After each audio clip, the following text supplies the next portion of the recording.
Welcome, folks, to the Golf Channel's search for a new instructor. My name is Jacques Panay-Ramon.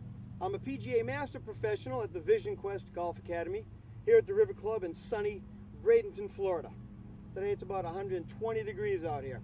What I'd like to share with you today are what I consider the myths of golf.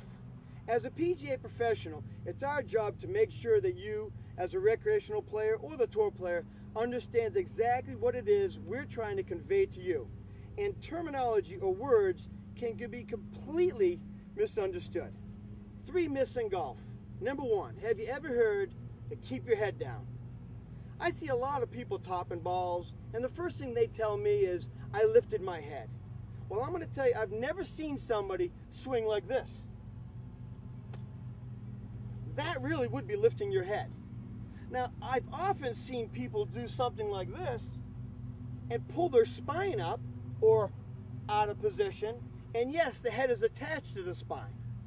But it's important that you keep your head up and not down. Here's what happens when people are told to keep their head down. They bury their chin right into their chest. There's only 2 ways you can swing from here. That would be the first, and I've seen that one plenty of times, or this one. That one's no better. When your chin is in your chest, it gets in the way of your shoulder turn. Almost impossible to make a full shoulder turn and maintain your spine angle. Forget keep the head down. It's a myth. Keep your head up, keep your spine down. It should look like this.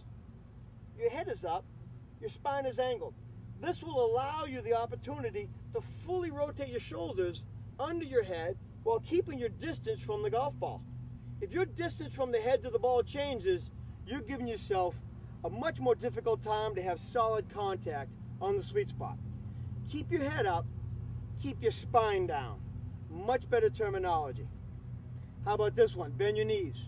I've seen this person on the range all the time, even on the golf course. I'm not sure what they're doing. There's 2 ways you can swing from here.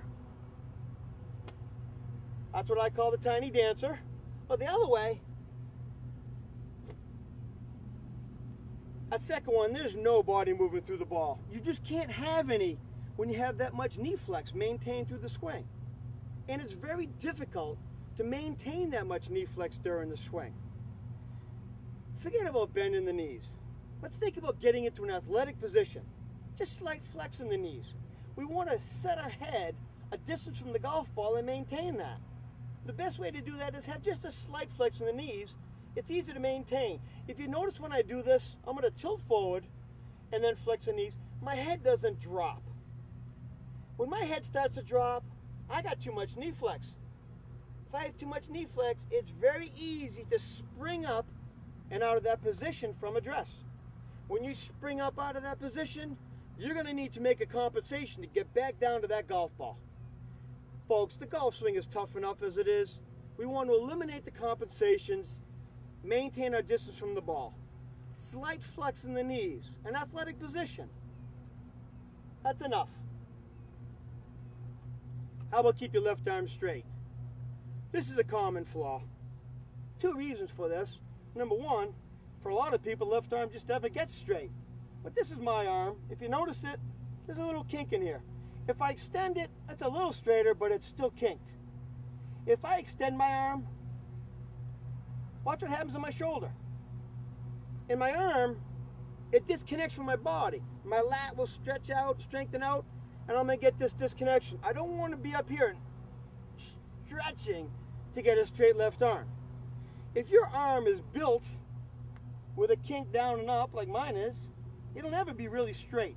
A good example of that is Hale Irwin. Check him out at the top of the swing.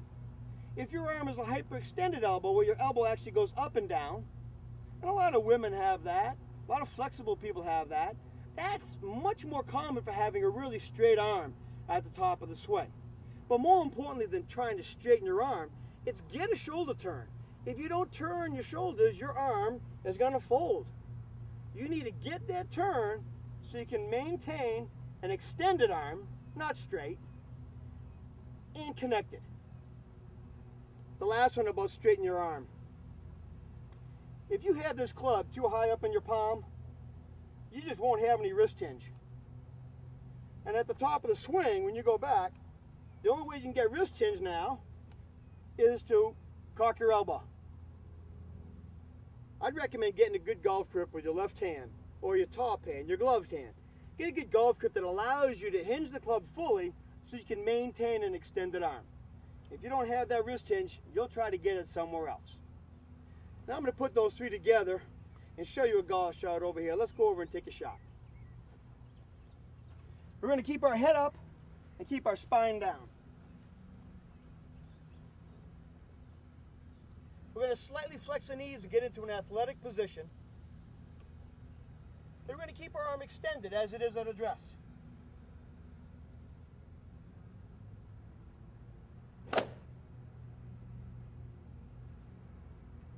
I wish I hit more shots like that on the golf course. Remember, folks, 3 myths in golf.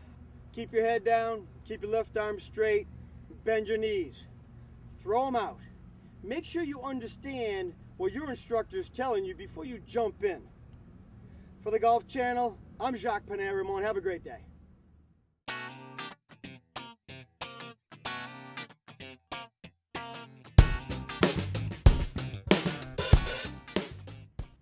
Welcome to the Golf Channel's Web Tip.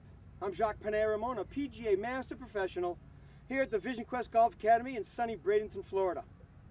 For display here, I've got a number of swing aids. They're all excellent to use. You may have purchased some late at night yourself.